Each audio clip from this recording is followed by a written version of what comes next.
Download करें जनमत Haryana app.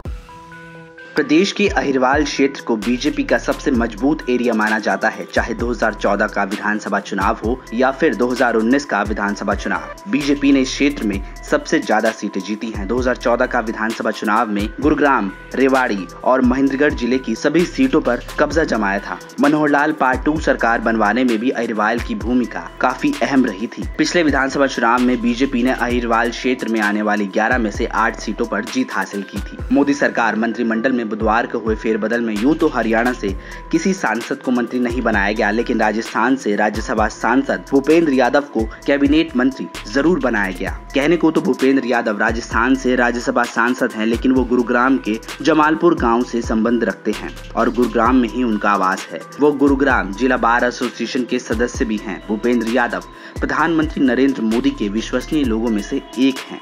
वो गृह मंत्री अमित शाह के मिस्टर भरोसेमंद भी रहे हैं। पार्टी में अमित शाह के साथ काम कर चुके भूपेंद्र यादव बीजेपी की संगठनात्मक रणनीतियां तय करने में माहिर माने जाते हैं। चाहे 2013 में राजस्थान का विधानसभा चुनाव हो या 2014 में झारखंड और 2017 में हुए गुजरात और उत्तर प्रदेश के चुनाव, इन राज्यों में बीजेपी के लिए उनके पर्दे के पीछे रहकर चाणक्य भूमिका निभाई थी, जिससे बीजेपी को फायदा पहुंचा था। राज्यसभा में कई अहम बिलों को पास कराने में जब विरोधी दल राह के रोड़े बने, तब अमित शाह ने विपक्षी सांसदों का समर्थन हासिल करने के लिए एक टीम बनाई थी। इस टीम में भी भूपेंद्र यादव को अहम भूमिका दी गई थी। पिछले साल हुए बिहार विधानसभा चुनाव में उन्हें चुनाव प्रभारी भी बनाया गया था। उनके कुशल नेतृत्व में बीजेपी ने चुनाव में अपना परचम लहराया था। भूपेंद्र यादव ने राजस्थान अजमेर से छात्र राजनीति शुरू की। वकालत की पढ़ाई भी उन्होंने वहीं से की। राजस्थान से 2012 में पहली बार भाजपा से राज्यसभा सदस्य बने। इसके बाद 2018 में दोबारा राज्यसभा सदस्य बने। भूपेंद्र यादव के चचेरे भाई रघु यादव 1987 में रेवाड़ी विधानसभा सीट से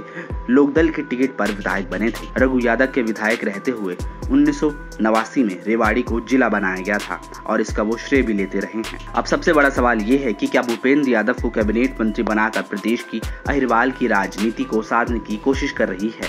क्या बीजेपी अहिरवाल में अपनी खुद की लीडरशिप तैयार करने में जुट गई है? क्या बीजेपी आयातित नेताओं पर अपनी निर्भरता कम करना चाहती है? फिलहाल अहिरवाल से राव इंद्रजीत बीजेपी के सबसे कद्दावर नेता हैं, लेकिन उनका बैकग्राउंड बीजेपी को रास नहीं रहा है। वो 2014 लोकसभा चुनाव से ठीक पहले कांग्रेस से बीजेपी में शामिल हुए थे। 2019 के विधानसभा चुनाव में पूर्व मंत्री राव नरवीर सिंह और पूर्व विधानसभा डिप्टी स्पीकर संतोष यादव का टिकट कटवाने में उनकी अहम भूमिका रही। अहिरवाल क्षेत्र में आने वाले ज्यादातर विधानसभा क्षेत्रों की टिकट बीजेपी ने उनके समर्थकों को दी थी। राव इंद्रजीत लगातार दबाव बनाकर अपनी बात मनवाते रही हैं। अब क्या भूपेंद्र यादव के जरिए बीजेपी ने राव इंद्रजीत की काट निकाल ली है? क्या बीजेपी राव इंद्रजीत पर अपनी निर्भरता खत्म करना चाहती है? लेकिन भूपेंद्र यादव जन नेता नहीं रहे हैं। वो ना तो कभी विधायक बने हैं और ना ही कभी लोकसभा सांसद बने हैं।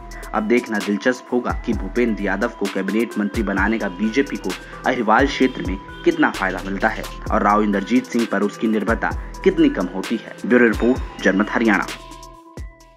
राजनीति के आगे, राजनीति के पीछे, हर हलचल को जानने के लिए हमारे YouTube चैनल जनमत हरियाणा को लाइक करें, सब्सक्राइब करें और अपडेट रहने के लिए बेल आइकन दबाना ना भूलें। देखते रहें जनमत हरियाणा, सच के अलावा कुछ भी नहीं।